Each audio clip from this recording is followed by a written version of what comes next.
بسم اللہ الرحمن الرحیم سیجنبها الاتقى الذی یؤتی مالہ یتزکی وما لأحد عنده من نعمة تجزى إلا ابتغاء وجه ربه الأعلى ولسوف يرضى صدق اللہ مولانا العظیم۔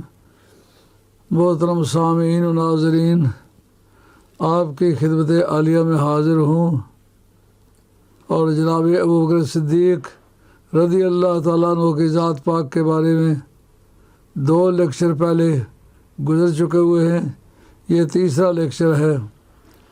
حضرت ابوبکر صدیق رضی اللہ عنہ کی شان میں کئی ایک آیتیں نازل ہوئی ہیں، ان میں سے ایک یہ ہے جو میں نے آج پڑھی ہیں، 3 آیتیں ہیں۔ سیجنبها الاتقى الذی، یہ سورہ واللیل کی 17، 18، 19، 20 یہ آیات ہیں۔ اس کے بارے میں ہمارے عام علماء کی جستجو یہ ہے کہ یہ صرف حضرت ابوبکر صدیق رضی اللہ تعالیٰ عنہ کی شان میں نازل ہوئی ہے اور اس پر اجماع ہے، لیکن یہ سراسر غلط ہے۔ جو امام ابوالحسن ماتریدی نے اپنی تعویل اہل سنہ لکھی ہے، اس کے اندر بتایا ہے یا یہ حضرت ابو دخداق کے بارے میں نازل ہوئی ہے یا حضرت ابوبکر صدیق کے بارے میں نازل ہوئی ہے۔ جب یہ دونوں آراء باقاعدہ ریکارڈ میں موجود ہیں، اجماع کیسے کیا جا سکتا ہے؟ یہی بات امام واحدی نشاپوری نے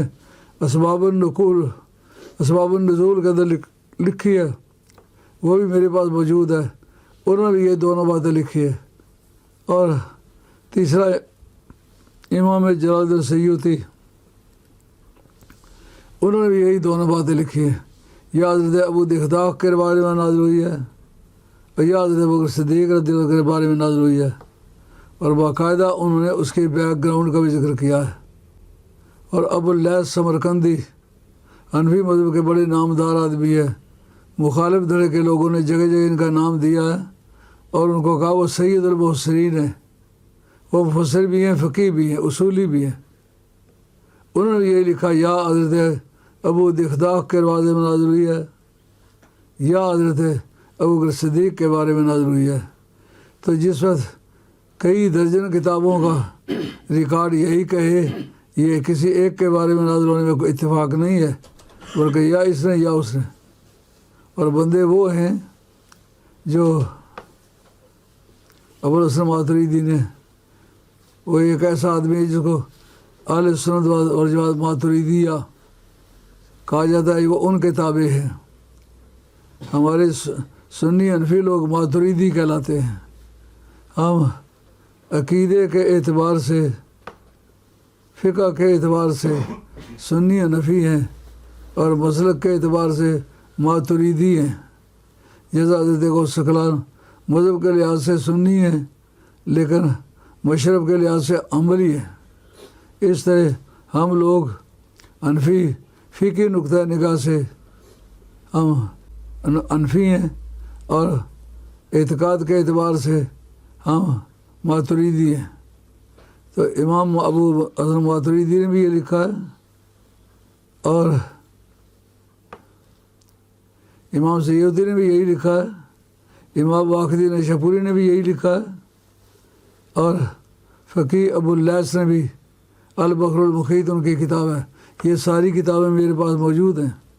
الحمدللہ میں حوالہ دینے سے پہلے میں نے ہمیشہ کتاب خریدی ہے، کتاب پر نشان لگایا ہے، اس کے بعد سٹیج پر بیان کیا ہے، کیونکہ یہ دین ایمان کے مسئلے ہیں، ان میں کوئی کچی بات کرنا اپنے لیے بھی نقصان دہ ہے، سننے والوں کے لیے بھی نقصان دہ ہے، اور ہم یہ کام ثواب کی غرض سے کرتے ہیں، گرفتار ہونے کے ارادے سے نہیں کرتے۔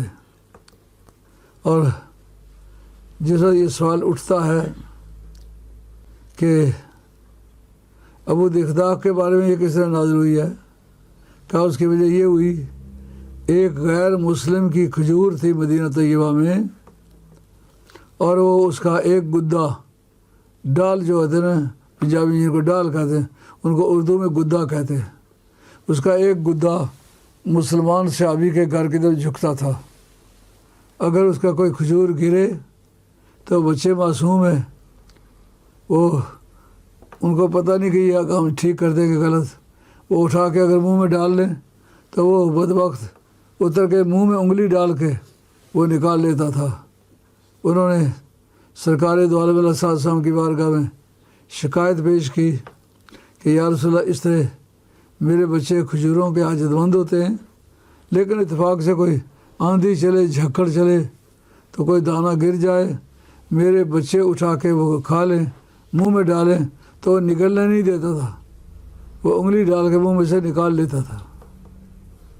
سرکار نے عزت فرمایا، جو آدمی اس کھجور کو خرید کے اس مسلمان کو دے دے، اس کو میں جنت کی ضمانت دے دیتا ہوں، میں اس کو جنت دوں گا۔ اس کا مطلب یہ ہے کہ سرکار کو جنت اور دوزخ کی تقسیم کا اعلیٰ حق ان کو حاصل ہے، اور ان کے بیہاف پر حضرت سیدہ عائشہ طیبہ طاہرہ سلام اللہ علیہ وہ کہتی ہیں، علی قسیم الجنت والنار، علی جو ہیں جنت اور دوزخ کی تقسیم کرنے والے۔ اس حدیث کو امام ابن حجر مکی نے، جن کا سن وفات 977 یا 78 ہے، ان کے وفات میں اختلاف ہے، مگر اس اختلاف کے ہوتے ہوئے ماننا تو پڑتا ہے کہ وہ امام ابن حجر مکی ہیں۔ انہوں نے اس بارے میں لکھا ہے کہ جو سرکار نے یہ اعلان کیا کہ جو اس کو کھجور خرید کے دے میں اس کو جنت دوں گا، اس کا مطلب سرکار با اختیار ہے، مجبور نہیں ہے، کائنات میں سرکار کا اختیار ہے۔ اور انا اعطینا کل کوثر کے تحت کوثر کا ایک حصہ ہے یہ کھجور بھی۔ تو اب حضرت ابو دغداد نے سنا، انہوں نے کہا یا رسول اللہ، اگر میں خرید کے دے دوں تو بھی جنت ملے گی؟ سرکار نے میں وعدہ کرتا ہوں جنت دوں گا۔ جب اس بد نصیب سے بات کی گئی تو کہتا ہے کہ یہ پورے مدینہ شریف میں سب سے زیادہ میٹھی کھجور یہ ہے، اور میری اور بھی بہت سارے کھجور ہیں، لیکن اس جیسی کوئی بھی کھجور نہیں ہے۔ اس کے بدلے میں اگر کوئی 40 کھجوریں دے، کھجوروں کے درخت باغ، تو میں دے سکتا ہوں۔ اس حضرت ابو دغداد رضی اللہ تعالیٰ کا ایک باغ تھا جس میں 40 کھجوریں لگی ہوئی تھیں، اور وہ بھی بہت عمدہ تھیں۔ انہوں نے کہا یا رسول اللہ، اس کو جلدی کر کے بلاؤ۔ یہ باتیں اس نے کہی ہیں۔ انہوں نے خود بھی کہا کہ قریشی بار اگر سے گزرتا تو اس کو بلاؤ، یہ مکر نہ جائے۔ دیکھیں جذبہ ایثار کیسا کریم ہے کہ اس کے حساب سے وہ سودا اس کے حق میں نفع والا ہے، اور اس کی نظروں میں حضرت ابو دغداد خسارے میں جا رہے ہیں، لیکن عشق و مستی میں نفع خسارے کی بحث نہیں ہوتی۔ اسے بلا کے کہا کہ یہ اس کے 40 کھجوریں لے لے اور وہ دے دے۔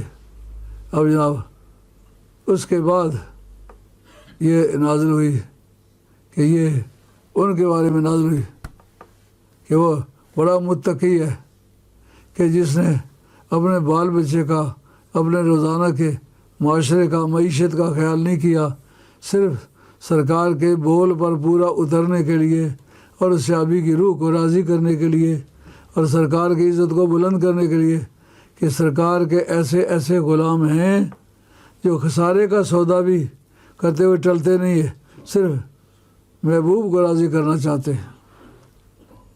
اب جناب وہ کھجور ان کے اسی طرح یہ بات ابو اللیث سمرقندی نے لکھی ہے، اسی طرح واقدی نشا پوری نے لکھی ہے، اور اسی طریقے سے ابو الحسن ماتریدی نے لکھی ہے۔ اب یہ ادھری باتوں کی شہادت آپ کے سامنے پیش ہو گئی، اس کے بارے میں اور مزید ثبوت کی ضرورت نہیں رہتی۔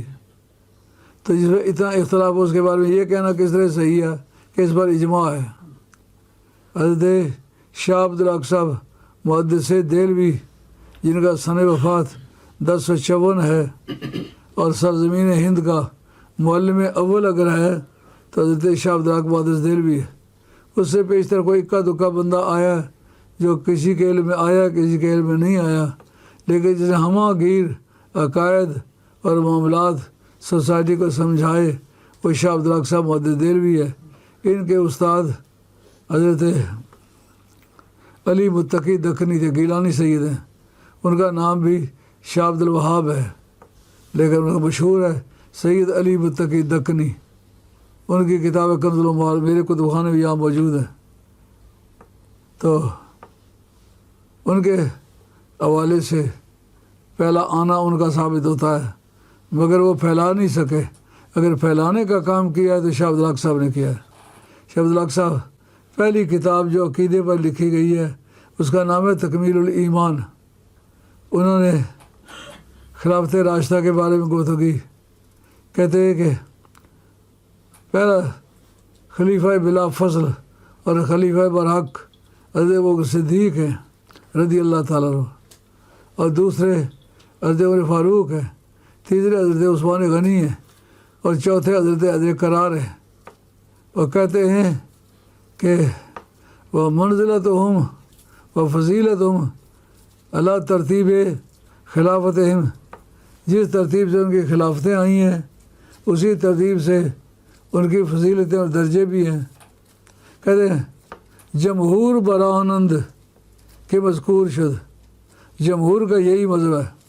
ہاں میں نے اپنی کتاب میں جو زبردست تحقیق ہے غالباً 22 بنتا اس میں لکھا ہے کہ ہم حضرت ابوبکر صدیق رضی اللہ عنہ کو افضل سمجھتے ہیں، لیکن یہ مذہب جمہور ہے اور یہ عقیدہ ظنیہ ہے.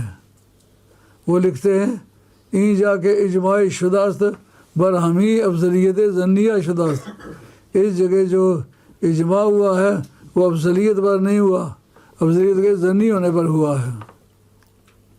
اور یہ جیسے کہا ہے کہ ان کی افضلیت قطعی ہے، یہ صرف ابوالحسن اشعری ہے اور ایک شخص نے ان کی حمایت نہیں کی تھی. جو ان کے شاگرد ہیں، جو اس مذہب کے لوگ ہیں، ان سب نے ان کی تردید کی ہے.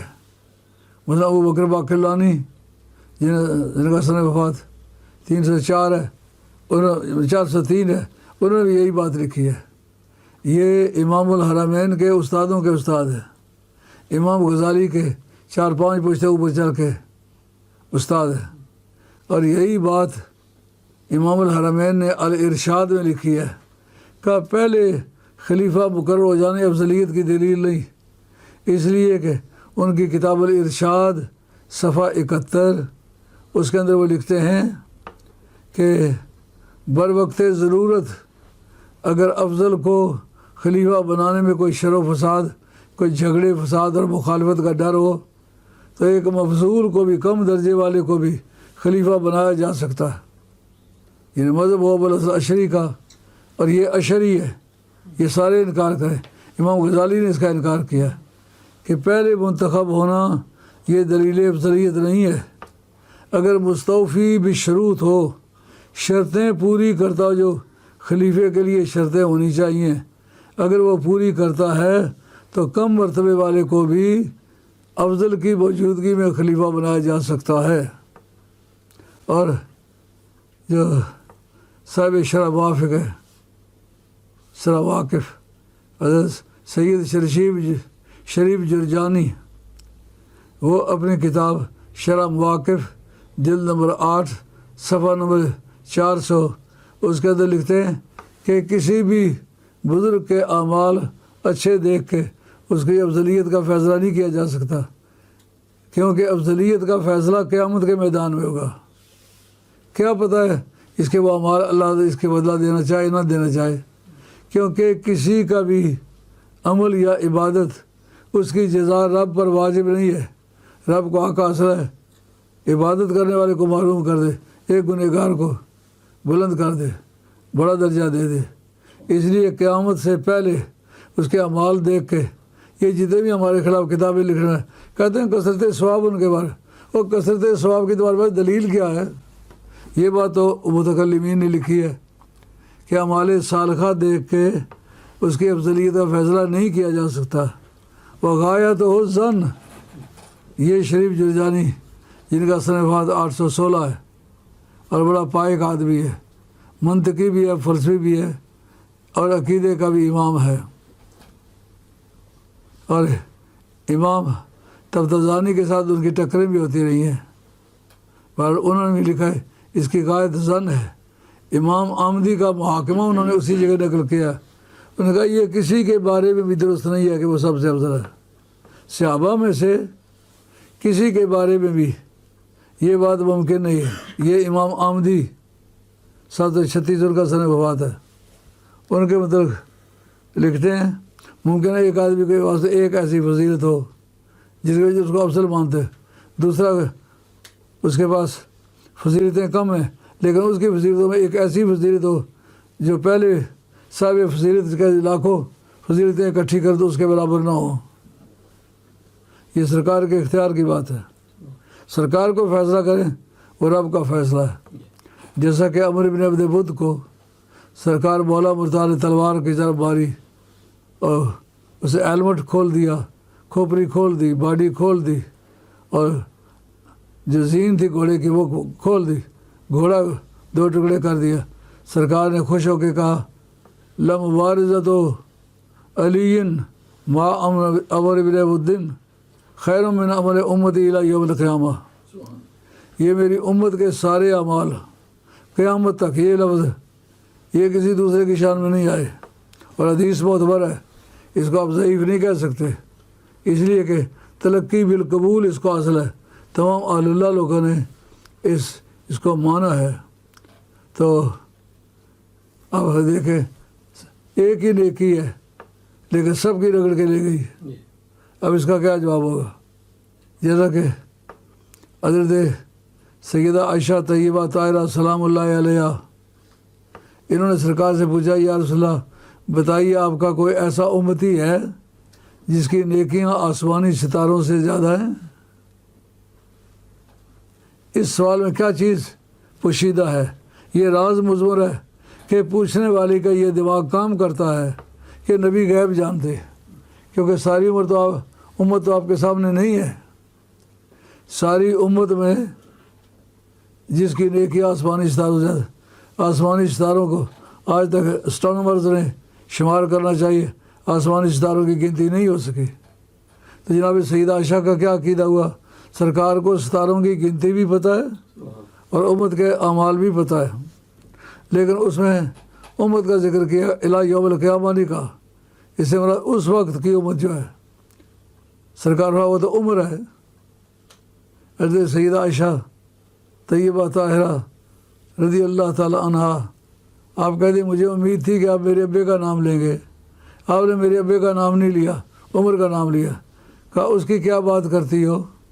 اس کی جو ایک غار والی رات ہے نا وہ ساری امت کے اعمال سے زیادہ گزری ہے، لیکن وہ ہجرت والی رات گزر چکی ہے اور یہ 5ویں سال ہجرت میں یہ جنگ ہوئی ہے جس میں سرکار حضرت حیدر کرار کی ایک چوٹ جو ہے میری قیامت تک جو آنے والی امت ہے ان سب کے اعمال صالحہ سے افضل ہے۔ اس لیے امام آمدی کہتے ہیں کسی میں ہو سکتا ہے ایک فضیلت نہ ہو لیکن ایسی ایک فضیلت موجود ہو جو 100 فضیلتوں کو رگڑ کے چلی جاتی۔ اس لیے کسی ایک عالمی کے بارے میں یہ کہنا ہرگز ممکن نہیں کہ فلاں سب سے افضل ہے۔ یہ بات امام آمدی بڑا وزندار آدمی ہے، میرے پاس ان کی کتاب موجود ہے، الاحکام فی الاحکام ان کی کتاب ہے، اور عقیدے کی بھی ان کی، یہ تو اصول فقہ کی ہے، عقیدے کی بھی کتاب ان کی ہے 3 جلدوں کی، وہ بھی میرے پاس موجود ہے۔ اس کو اچھی طرح سے چھان کے دیکھا ہے، واقعی ان کا یہی مزہ ہے۔ انہوں نے کہا کسی کو بھی افضل سمجھنا درست نہیں ہے۔ اور اب جناب ابو بکر صدیق رضی اللہ تعالیٰ کی جو شان بنتی ہے اس کا انکار کوئی کلمہ پڑھنے والا نہیں کر سکتا۔ آپ نے حضرت بلال حبشی کو مار پٹتی ہوئی دیکھی تو سرکار کی بارگاہ میں آ کے عرض کیا یا رسول اللہ بلال بڑی مشکل میں ہے۔ کہا پھر کیا کریں؟ انہوں نے کہا اگر مجھے اجازت دیں میں اس کو خرید کے آزاد کرتا ہوں، اور کرو پھر چلے گئے۔ اور امیہ ابن خلف کے پاس تھے، اسے جا کے بات کی، انہوں نے کہا میں یہ تمہارا غلام بلال خریدنا چاہتا، چونکہ وہ بہت سادہ لو آدمی تھے، حساب کتاب نہیں جانتے تھے، کاروبار اور تجارت کے بارے میں ان کی کوئی مہارت نہیں تھی۔ اس نے جواب لگا نستاس نامی جو آپ کا غلام ہے وہ بھی اگر دیں اور اتنے پیسے بھی دیں تو پھر میں آزاد کر سکتا ہوں۔ انہوں نے کہا پھر اس سے مکرنا نہیں ہے؟ انہوں نے کہا یہ بلال میری جان چھوڑے، کچھ کر سکنے والا بندہ نہیں ہے، نہ کچھ فن جانتا ہے، نہ تجارت کرنا جانتا ہے۔ حضرت ابو بکر صدیق رضی اللہ تعالیٰ پیسے لے کے گئے، غالباً 40 اوقیہ سونا اس نے مانگا، کیا جتنے بھی مانگا اس سے ہماری کوئی غرض متعلق نہیں، اس سے کم ہو تو بھی ٹھیک ہے، زیادہ ہو تو بھی ٹھیک ہے۔ اور نساس نامی یہ جن کا غلام تھا بہت کاروباری اور ماہر انسان تھا، کام جانتا تھا۔ آپ دیکھتے ہیں یہاں پرچون کی دکانیں ہیں، جنرل اسٹور ہے، 4-4 5-5 ہزار ان کے آئٹم ہے۔ وہ ایسے نوکر کو ملازم رکھتے ہیں کہ جو ان سب آئٹم کو جانتا ہو۔ اگر آ کے کوئی کسٹمر پوچھے فلاں چیز خریدنی ہے، اس کو پتہ ہی نہ ہو وہ کہاں ہے، یہ پتہ ہی نہ اس کا نام کیا ہے، اس لیے آئٹم بائی آئٹم ساری باتیں جانے۔ یہ خوبی نستاس میں تھی۔ حضرت بلال حبشی کو لے کے آئے، سرکار کی بارگاہ میں پیش کیا، رومی اس کا نقشہ پیش کرتے، گفت ما دو بندگانے کوئے تو کردمش آزاد و امبر روئے تو۔ یا رسول اللہ آپ کی گلی کے 2 غلام ہیں، گفت ما 2 بندگانے کوئے تو۔ دور حاضر کے دانشور کو یہ دھوکہ لگا کہ وہ اپنے آپ کو نبی کریم علیہ السلام کی مثل کہنے لگا۔ ارے جو پوری امت مسلمہ میں بمذہب جمہور افضل ہے، وہ کہے میں بندہ ہوں اور تو مولوی ہو کر کہے کہ میں حضور جیسا ہوں۔ گفت ما 2 بندگانے کوئے تھا۔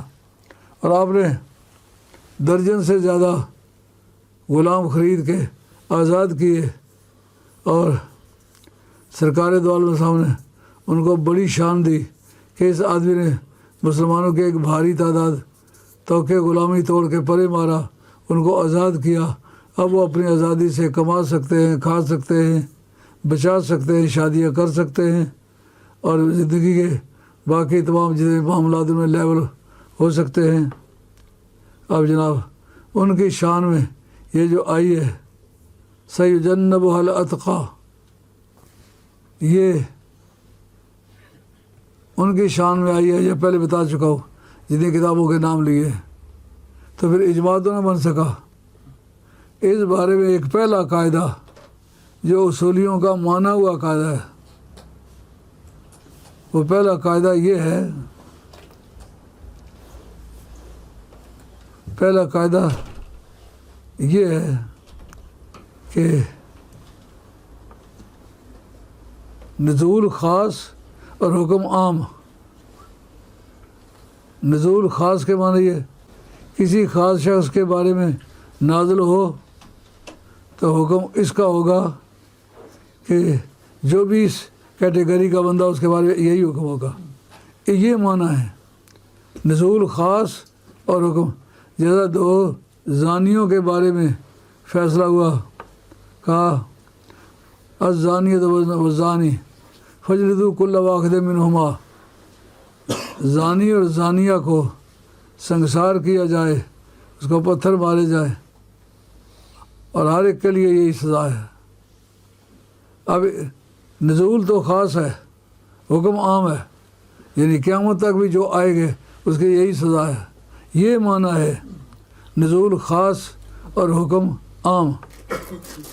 جیسا نبی کریم علیہ السلام کی ذات بابرکات رہے، جو کام کیے انہوں نے بتایا کہ من کان آخر کلامی لا الہ الا اللہ فقد دخل الجنہ، مسند امام احمد حنبل کے اندر یہ حدیث ہے۔ اور حضرت جابر بن عبداللہ انصاری وہ اس کے راوی ہیں۔ اس پر سوال اٹھا کہ جو آدمی مرنے کے وقت کلمہ پڑھ کے مرے، فرمایا پر اس کے لیے کوئی خطرہ نہیں، اس لیے کہ قانون باور کرے گا اس نے اپنے زندگی کا آخری لمحہ سرکار کی وفا میں گزارا ہے۔ اب یہ اس کے لیے کوئی خاص نہیں ہے، بلکہ ہر ایک کے لیے قیامت تک جو آئے گا۔ جس طرح ایک صحابی نے اپنی عورت کو تہمت دی اور شہادت ثابت نہ کر سکے، ان کے متعلق آیا کہ شہادت اگر دونوں پیش نہ کر سکیں تو دونوں لعان کریں گے، لعنت کریں گے، 3 مرتبہ کلمہ پڑھ کے شہادت کا کہیں گے میں نے یہ کام نہیں کیا، عورت کہے گی، اور مرد کہے گا کہ تم نے یہ کام کیا ہے، اور آخر میں لعنت کریں، جھوٹے پر خدا کی لعنت ہے۔ یہ پھر ان دونوں کے بارے میں نہیں ہے، بلکہ قیامت تک جو اپنی عورت کو تہمت دے، تہمت ثابت نہ کر سکے، اس کے لیے یہی حکم ہے۔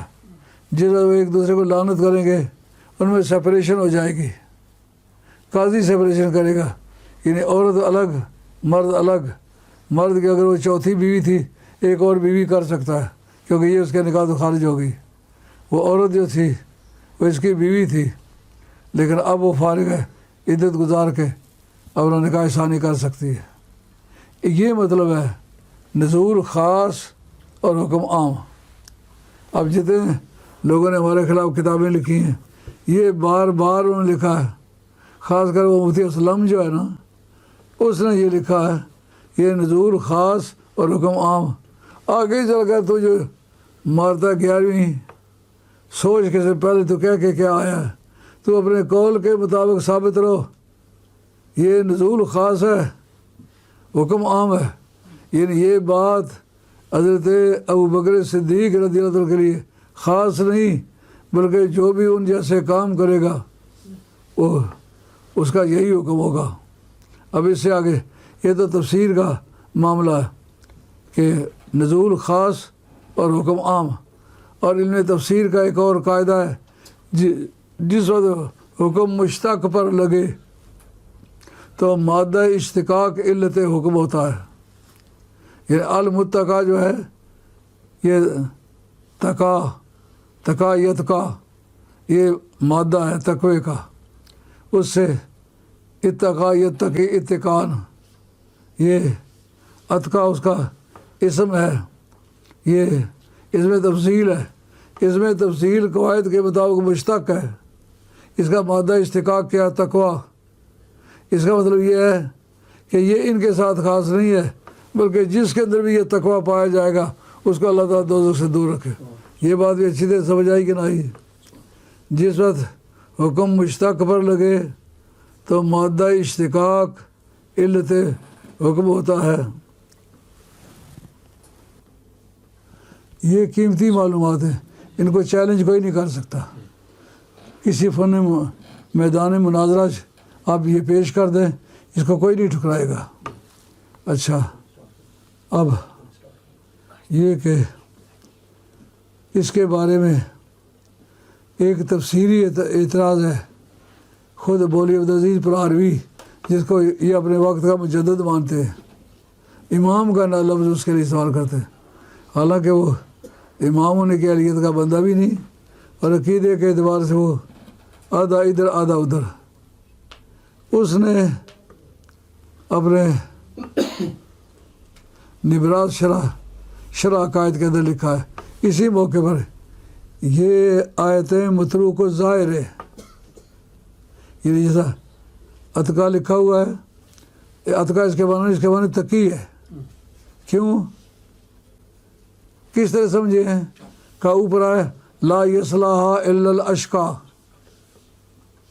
کہ اس جہنم میں کوئی نہیں جائے گا سوائے اس کے جو سب سے زیادہ شقی ہے۔ اس سے جامعہ کا عقیدہ ظاہر ہوتا ہے، جامعہ کے عقیدے کی تائید ہوتی ہے۔ وہ کہتے ہیں کفر کے سوا اور کوئی وجہ نہیں ہے دوزخ میں جانے کی۔ یہ جامعہ کا عقیدہ، اہل سنت کا عقیدہ نہیں ہے۔ اہل سنت کا عقیدہ ہے چھوٹی سے چھوٹی نیکی کا ثواب بھی ملے گا، اور بڑی سے بڑی بدی سے لے کر چھوٹی سے چھوٹی بدی تک اگر سرکار شفاعت نہ فرمائیں تو سزا بھی ہوگی۔ یہ اہل سنت کا عقیدہ ہے۔ اب جس وقت یہ کہ جہنم میں کوئی نہیں جائے گا سوائے اس کے کہ جو سب سے زیادہ یہ متروک و ظاہر ہے، اس کا معنی شقی، کوئی نہیں جائے گا سوائے شقی کے۔ تو شقی سے چھوٹے سے چھوٹا بھی بدبخت اور بڑے سے بڑا بدبخت بھی مراد ہو سکتا ہے۔ کہا کہ اگر یہ نہ لیا جائے، اسے الاتقا کا معنی اتقا لیا جائے تو معتزلہ کا عقیدہ ظاہر ہوتا ہے۔ معتزلہ کہتے ہیں جب تک کسی کے نامہ اعمال میں ایک چھوٹی سے چھوٹی بدی بھی ہے نا، اس کو دوزخ میں جانا پڑے گا۔ یعنی جن کی نیکیاں زیادہ ہوں، گناہ کم ہوں، وہ بھی دوزخ میں جائیں گے، یہ کہتے ہیں۔ یہ اہل سنت کا عقیدہ نہیں، نیکیاں زیادہ ہوں تو اس کا اللہ جنت عطا فرمائے گا۔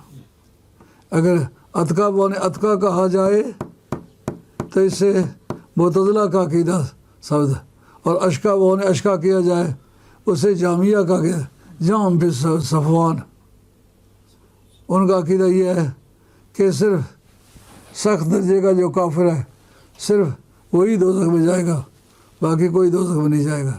یہ عقیدہ غلط ہے۔ بڑے سے بڑا بدبخت ہو یا چھوٹے سے چھوٹا، جب حضور شفاعت نہ کریں دوزخ میں جانا پڑے گا۔ اب یہ مسئلہ اس صورت میں متروک کو ظاہر ہونے کا ہے، ان کے ظاہر ایمان نہیں ہے، اور لکھا اسرا جو ان کے دھڑے کا ہے وہ میرے پاس نبراس شرح قائد موجود ہے، اور میں اس پر نشان لگایا ہوا ہے۔ یہ بھی ضرورت کی چیز ہے، اس کا بھی انکار نہیں کیا جا سکتا، کیونکہ اتقا کے معنی اتقا لے کر کے اگر آپ اس پر عمل کرنا چاہیں تو پھر عقیدہ معتزلہ کا ظاہر ہوگا۔ اگر اشقا معنی اشقا بہت بدبخت ہے تو جامعہ کا عقیدہ واضح ہوگا۔ نہ ہم جامعہ کی حمایت کرتے نہ معتزلہ کی کرتے، پھر اہل سنت کے عقیدے کے لیے اس کو بھی اشقا کے بجائے شقی یا اتقا کے معنی تقی۔ اور یہ بات کس نے لکھی ہے؟ امام طبری کہ اتقا معنی تقی ہے، اور ساتھ اشعار بھی لکھے، اور امام قرطبی نے بھی لکھا ہے، لیکن طبری کے لکھنے کے بعد اس کی حاجت نہیں رہتی، یہ اس نے بھی لکھا ہے، اس نے بھی لکھا ہے، اور نظام الدین نشاپوری نے تفسیر نشاپوری کے اندر بھی یہی لکھا ہے۔ یہ بات بالکل واضح ہو گئی۔ اچھا، اب اس سلسلے میں جو حدیث پیش کی جاتی ہے وہ یہ ہے کہ مشکوٰۃ شریف کے اندر موجود ہے کہ حضرت عبداللہ ابن عمر رضی اللہ تعالیٰ کہتے ہیں کننا فی زمان النبی صلی اللہ علیہ وسلم لا نعادل احدا بابی بکر و عمر و عثمان ثم نترک اصحاب النبی صلی اللہ علیہ وسلم لا نفاضل بینہم۔ بین یہ عبارت ہے، کننا فی زمان النبی صلی اللہ علیہ وسلم، ہم نبی کریم علیہ السلام کے زمانے میں ایسا کیا کرتے تھے، لا نعادل احدا بابی بکر، کسی شخص کو حضرت ابوبکر صدیق کے برابر نہیں سمجھتے تھے، اس کے بعد عمر کے برابر نہیں سمجھتے تھے، اس کے بعد عثمان کے برابر نہیں سمجھتے تھے، اور ثم نترک اصحاب النبی صلی اللہ علیہ وسلم لا نفاضل بینہم، اس کے بعد سرکار کے صحابہ کو چھوڑ دیتے تھے، کسی کو بھی ایک کو دوسرے پر فضیلت نہیں دیتے تھے۔ یہ حدیث ہے جس کو مار مار کے کچھ کر کے وہ کہتے چلے آئے، یہ ان کے افضلیت کی دلیل قطعی ہے، اور خبر واحد دلیل قطعی ہوتی ہی نہیں تو ثبوت کے لیے قطعی کس سے بن گئی؟ اس کا نام ہے خبر واحد۔ ہمارے اصول حدیث کے ماہرین نے یہ بات کہی ہے کہ جس وقت کوئی حدیث ہو، ایک سے روایت ہو، دو سے روایت ہو، تین سے روایت ہو، چار سے، لیکن وہ حد شہرت کو نہ پہنچے یا حد تواتر کو نہ پہنچے، خبر واحد ہے۔ خیال میں ہی بات، خبر واحد سے لوگ یہ سمجھتے ایک ہی راوی اس کا ہو، نہیں، خبر متواتر، خبر مشہور، خبر واحد۔ خبر متواتر وہ ہے کہ صحابہ کے زمانے میں اتنے لوگ اس سے روایت کرے کہ آدمی کی عقل کہے کہ اتنے صحابی جھوٹی بات مل کے نہیں کہہ سکتے۔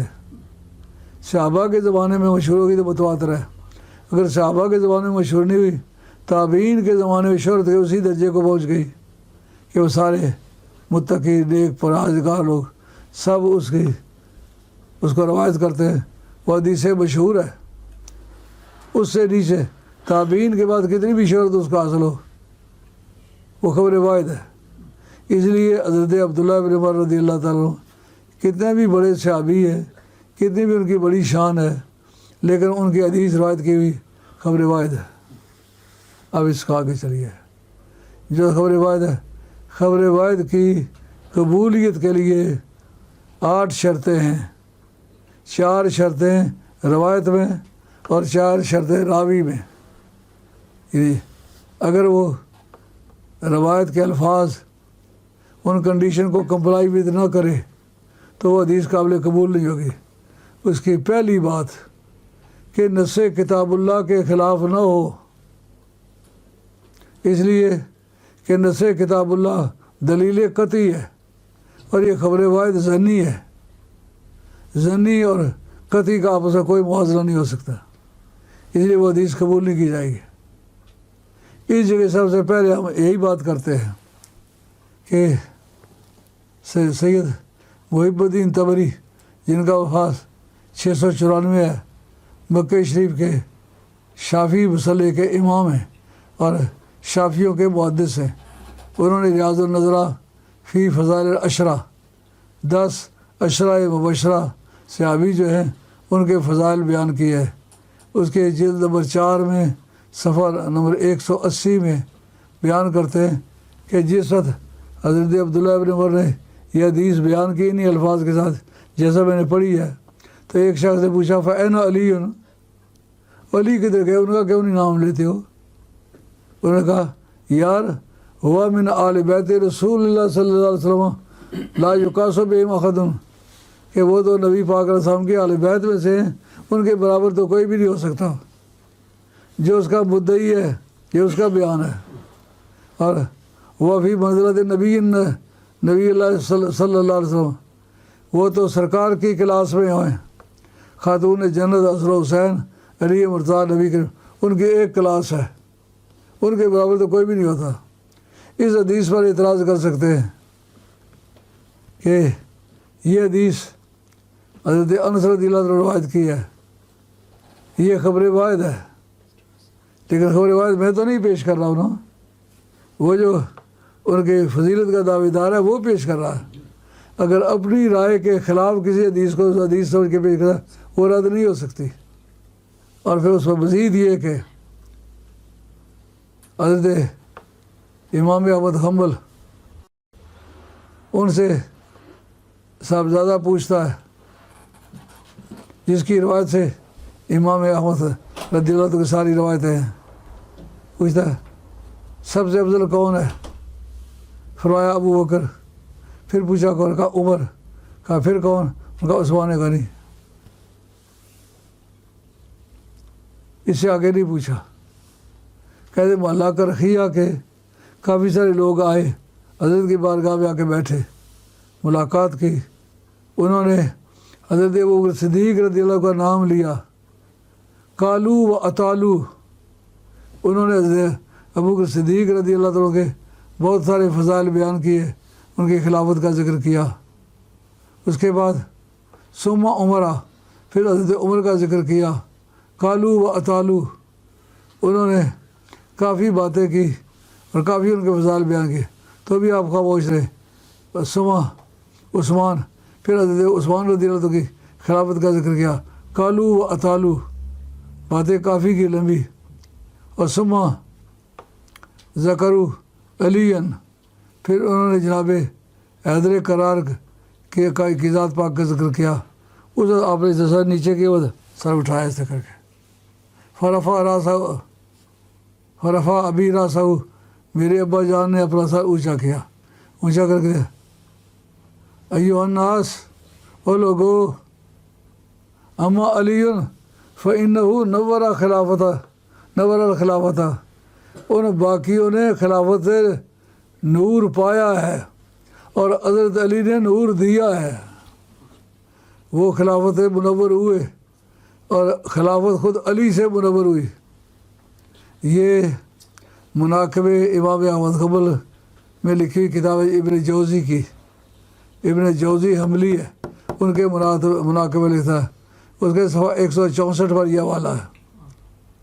کرتے کرتے آخر حضرت عبداللہ پوچھتے اپنے ابا جان سے کہ ما تقول فی تفضیل، افضل ہونے کے بارے میں آپ کیا کہتے ہیں؟ پھر انہوں نے کہا ابو بکر، عمر، عثمان۔ انہوں نے کہا فین علی یا بنیا ہوا من آل بیت رسول اللہ صلی اللہ علیہ وسلم فلا یقاس بہم احد، کہ جن کا نام لیتے ہو نا حضرت علی، وہ آل بیت میں سے ہے، اہل بیت کے برابر کوئی بھی نہیں ہوتا۔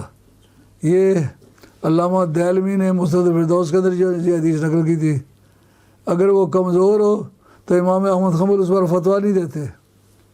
یہ امام شامی نے ایک کتاب لکھی ہے، اس کا نام ہے تنقیح حامدیہ، یہ والا بھی ضرور یاد رکھے۔ وہ کہتے ہیں جس وقت کوئی نادر الروایت، یہ فقہ حنفی میں سب سے کمزور روایت نادر الروایت، جب وہ مختار للفتویٰ ہو جائے تو اس کو ظاہر الروایت پر فوقیت حاصل ہو جاتی ہے۔ تو امام احمد حنبل اگر اس پر فتویٰ دیتے ہیں تو پھر تو وہ کبھی ہے۔ اور خود جس آدمی نے یہ بات کہی تھی وہ خود بول اٹھا کہ وہ تو آل بیت میں سے ان کے برابر تو کوئی، ابھی اس پر بحث چلے گی۔ پہلی بات تو یہ سمجھ میں آئی ہے کہ یہ خبر واحد ہے، خبر واحد کے لیے مقبولیت کی یہ شرط ہے وہ نص کتاب اللہ کے خلاف نہ ہو۔ یہ جو عقیدہ ہے یہ نص کتاب اللہ کے خلاف ہے۔ کس طرح کہ الذین آمنوا واتبعتہم ذریتہم بایمان الحقنا بہم ذریتہم وما التناہم من عملہم من شیء، سورہ طور کی آیت نمبر 21 ہے۔ اس کے اندر کہا کہ جو ایمان والے ہیں جب دنیا سے چلے گئے ان کی اولادوں نے ان کے اعمال میں تو پیروی نہیں کر سکے، عقیدے میں پیروی کی، تو اس عقیدے کی بنیاد پر ان کو ایک کلاس میں رکھیں گے۔ ان کی اب نبی پاک علیہ السلام کی جو اولاد ہے نا، سیدہ فاطمہ سمیت، اور ساتھ سیدہ فاطمہ کے ذریعے سے وہ آل رضا میں سے ہیں حضرت علی مرتضیٰ، ان کو ان کے ساتھ رکھا جائے گا، جیسا کہ انہوں نے قیاس آرائی کی۔ یہ آیت انہوں نے خود پیش کی کہ یہ قرآن میں ہے کہ ان کے برابر تو کوئی نہیں ہو سکتا۔ اب پہلی بات یہ نکلی یہ حدیث نص کتاب اللہ کے خلاف ہے، اس لیے یہ قبول نہیں کی جائے گی، پہلی بات ہے وہی۔ اب دوسری بات یہ ہے کہ وہ حدیث رسول پاک کے خلاف نہ ہو، کسی خبر مشہور کے خلاف نہ ہو، یہ خبر مشہور کے خلاف ہے۔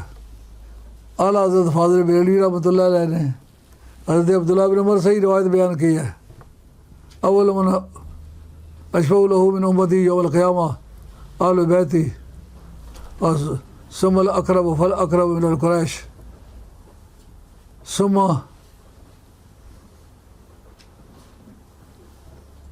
من آمن واتقى من آل الیمن، پھر جو یمنیوں میں سے ایمان لائے مجھ پر اور میری پیروی کی، پھر ان کی شفاعت کروں گا۔ ثم سائر العرب، پھر باقی عربوں کی کروں گا۔ ثم الاعاجم، پھر اجمیوں کی کروں گا۔ ومن اشفع له من امتی یوم القیامہ افضل، جس کی سب سے پہلے میں شفاعت کروں گا وہی افضل ہے۔ اس حدیث کے راوی بھی وہی ہے، اس کے بھی جس راوی اپنی روایت کے خلاف روایت کرے اس کی حدیث قابل قبول نہیں ہے۔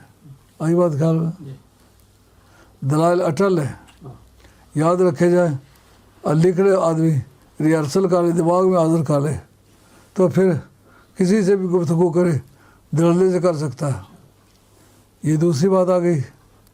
اب تیسری بات یہ ہے کہ اگر اس طرح کا کوئی معاملہ چھڑا ہو جس میں اس کو پیش کیا جا سکتا ہو، صحابہ نے اس کو اس اکھاڑے میں پیش نہیں کیا، اس اختلاف کے دور میں پیش نہیں کیا، تو پھر وہ حدیث قابل اس قابل قبول نہیں ہوگی۔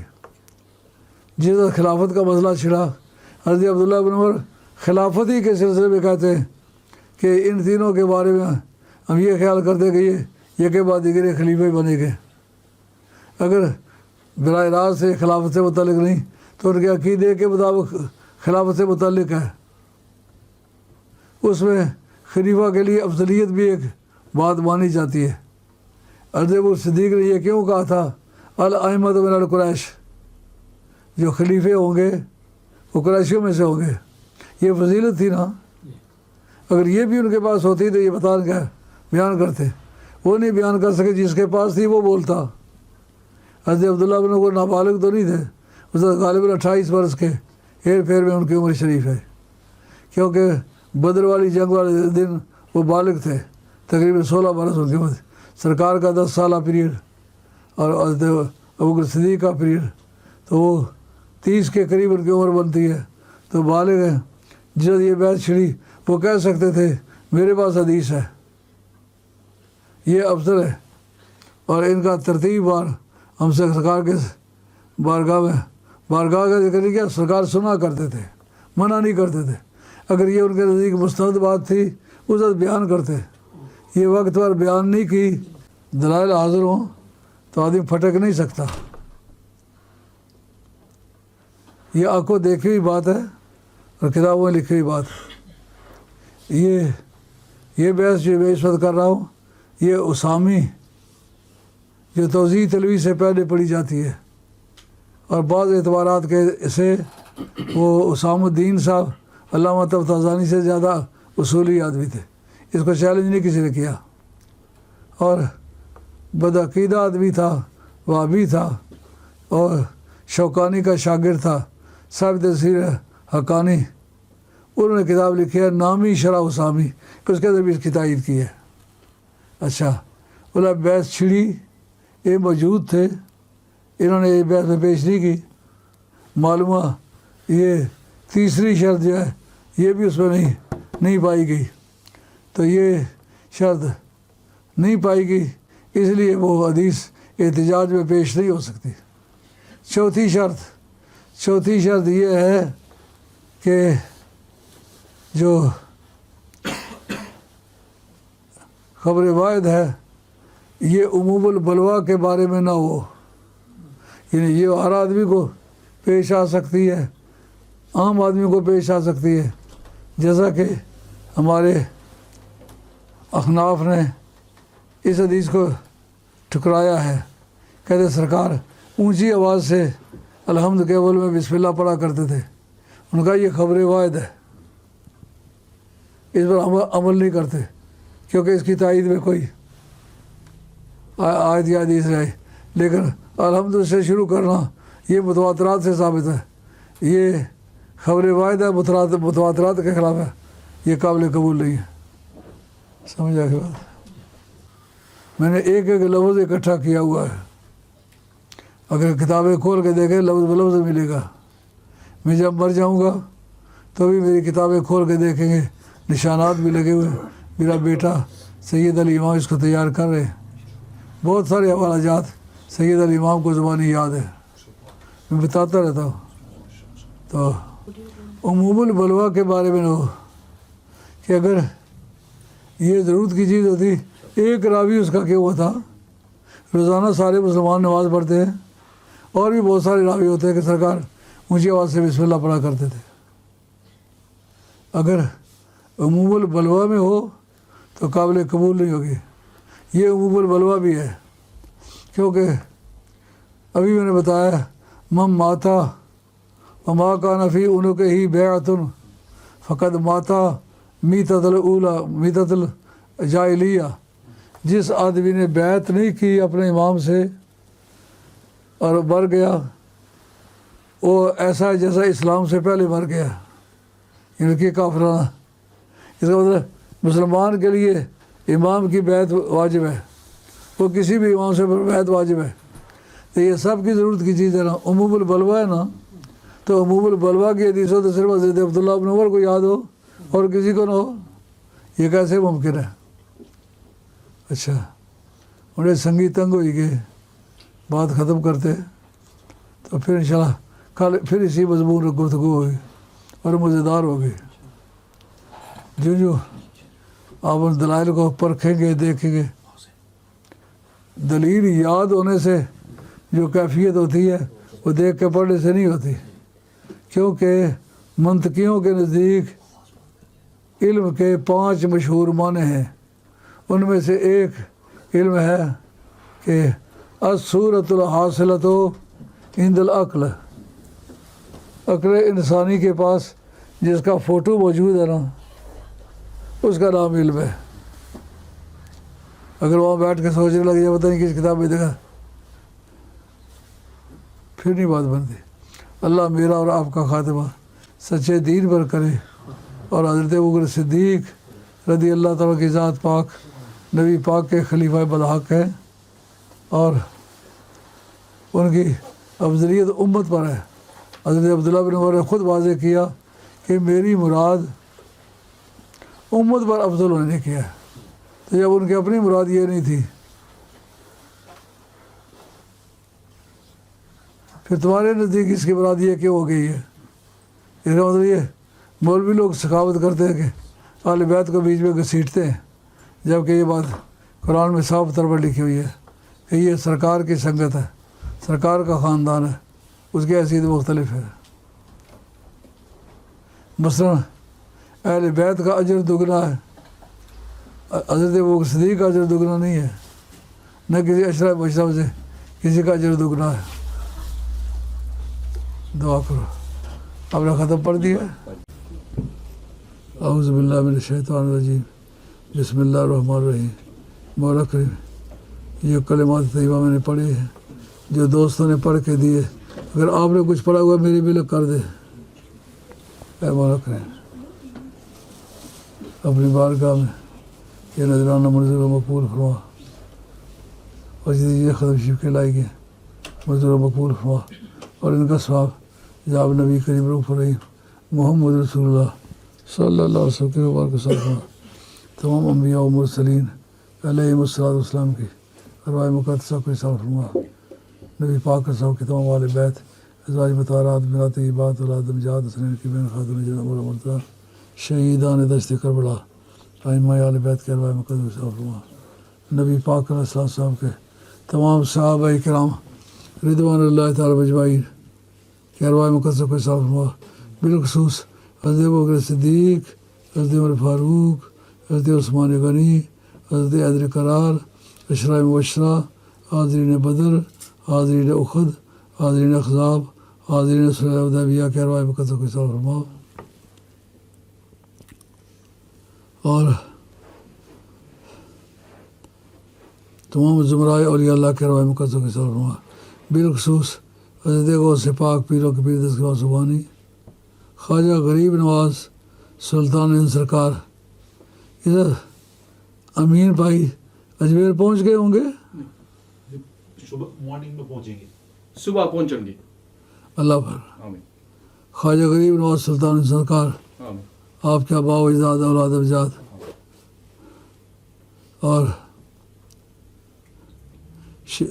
حضرت دادا گنج بخش علی اجمیری، شیخ شہاب الدین سروردی، سید بہاؤالدین نقشبند شہنشاہ بخارا، سید ابوالحسن شاذلی رحمۃ اللہ علیہ کے حساب فرما. اور خواجہ خواجگان سید السادات پیر میر علی شاہ صاحب گولڑوی رحمۃ اللہ علیہ کو آپ کے آبا و اجداد اولاد امجاد کے ارواح مقدسہ حساب فرما. حضرت سید پیر جماعت علی شاہ صاحب محدث علی پوری رحمۃ اللہ علیہ، اور جماعت علی شاہ صاحب ثانی رحمۃ اللہ علیہ، ثانی اللہ ثانی رحمۃ اللہ علیہ کے حساب فرما. اور پیر حیدر علی شاہ صاحب جلال پوری، خواجہ محمد قاسم مولوی، سید حیدر شاہ صاحب پناکوی، اور خواجگان کمکول شریف، اور خواجگان بغار شریف، خواجہ محمد یعقوب، خواجہ عبدالرحمٰن، خواجہ ہاشم، اور خواجہ عثمان ہارونی، خواجہ دوست محمد قنداری، احمد سعید مدنی، اور حضرت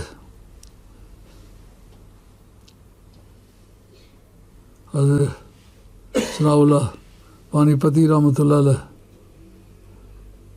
اور ان کے شیخ ان کی روح مبارک کو اصال فرما، اور خواجہ قمر سیالوی، شمس الدین سیالوی، خواجہ سلمان تونسوی، خواجہ نور محمد ماروی، خواجہ نظام الدین دہلوی، خواجہ نظام الدین اورنگ آبادی رحمۃ اللہ کے روح کو اصال فرما، اور خواجہ قطب الدین بختیار کاکے، خواجہ نظام الدین رباب الہی، سید علاء الدین صابر پیا کلیری رحمۃ اللہ علیہ، اور ان سب جن کے نام لیے ان کے باپ دادے انہوں نے عالد دیال سسار میں سے جتنے لوگ صحیح العقیدہ گزرے سب کے رحم کو اصال فرما، اعلیٰ حضرت فاضل بریلوی رحمۃ اللہ علیہ کے عمر کو اصال فرما، خواجہ مرزا مدر جان جانا رحمۃ اللہ علیہ کے عمر کو اصال فرما، اور مولانا عبد القادر بدایونی، اور فضل خیر آبادی، فضل امام خیر آبادی، اور اعلیٰ حضرت فاضل بریلوی، اور خواجہ گیسو دراز رحمۃ اللہ علیہ کے عمر کو اصال فرما،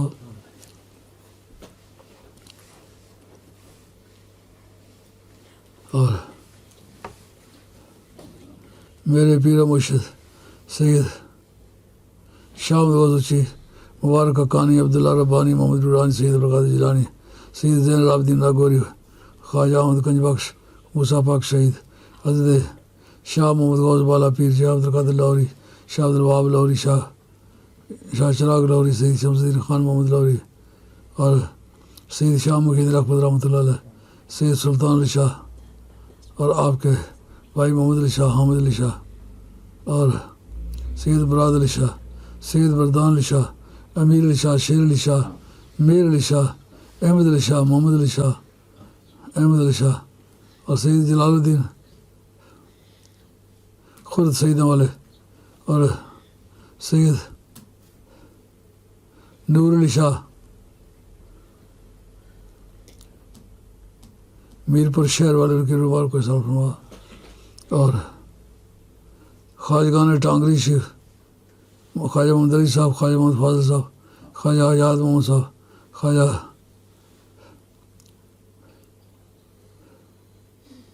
خواجگان باولی شریف، خواجگان تھیال شریف، خواجگان تیراج شریف، چراج شریف، خواجگان بسان شریف، خواجگان عیدگاہ شریف، بسان شریف، اور یہ تمام سلاس کے ولی اللہ رکھ اور ارواح مقدس کے ساتھ فرما، میرے قبلہ نانا جی سید پھر عالم شاہ، حبیب شاہ، غفور شاہ، جلال شاہ صاحب رحمۃ اللہ علیہ کے ساتھ فرما، اور آپ کے ننیال ددیال سسرال میں جتنے بھی لوگ عالیہ قدرت سب کے ارواح مقدس کے ساتھ فرما، میری مائی صبح سید ابی جان فاطمہ بھائی مابی صاحب فاطمہ توسی فاطمہ کرم روبار کے ساتھ فرما، تمام سادات سندوسیدان، سادات آری، سیدات چنگ، سادات میرا، سادات لونا سالونا درکالی سیدہ، اور سادات طوطا سیدہ، اور درکالی کنوا سیدہ، اور سادات پگواڑی گلا سیدہ خادم، سادات میر گالا سیدہ خادم، بڑا شیر شاہ سیدہ خواجہ سادات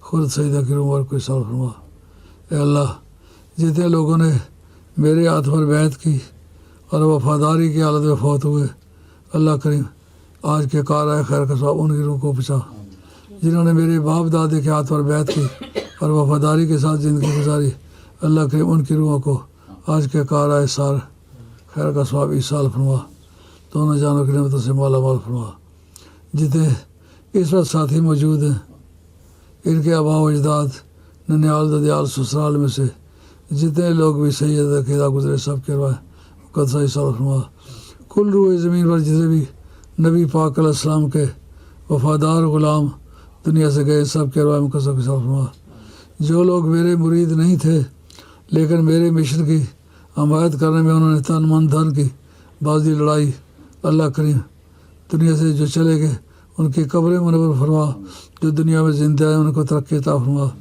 جن مائیوں بہنوں نے مردوں عورتوں نے میری تعلیمی زندگی میں میری مدد کی ان کے جان مال میں برکت فرما، مولا کریم جن لوگوں نے جڈی والا دربار شریف تعمیر کرنے میں اور حسینیہ شریف والی یونیورسٹی بنانے میں میری خدمت اور مدد کی، مولا کریم ان کے جان مال میں اس دابرو میں خیر و برکت فرما، دونوں جانوں کی نعمتوں سے مالا مال فرما، پروردگار عالم جن پاک لوگوں کا ذکر کیا ان کی برکت سے پاکستان کے اندرونی بیرونی حالات خوشگوار فرما، دشمنان پاکستان کو ذلیل و خوار فرما، اور جن لوگوں نے پاکستان کو لوٹا ہے ان سے پاکستان کو نجات عطا فرما، اور اختیارات کی باغ ڈور ان کے حوالے فرما جو پاکستان کے دل سے ہمدرد ہیں اور دیانتدار ہیں۔ اللہ کریم کشمیر کو مکمل آزادی عطا فرما، اللہ کریم آزادی کشمیر کے راستے میں جتنی رکاوٹیں دور فرما، اور رقم ہندوستان کے اندر بسنے والے مسلمانوں کو ہندو استبداد سے نجات عطا فرما، روہنگین مسلمانوں کو مظالم سے نجات عطا فرما، اور انمار کے مسلمانوں کو غلبہ عطا فرما، اور فلسطین مسلمانوں کو غلبہ عطا فرما، ترکیہ کو تیل اور گیس میں کوئی مشکلات اللہ کریم حل فرما، اللہ پاکستان میں تیل اور گیس کی فراوانی فرما، مسلمانوں کی مشکلیں حل فرما، مذہب آل حق آل سنت والجماعت کو بالادر سے عطا فرما، صلی اللہ علیہ وسلم محمد رسول اللہ۔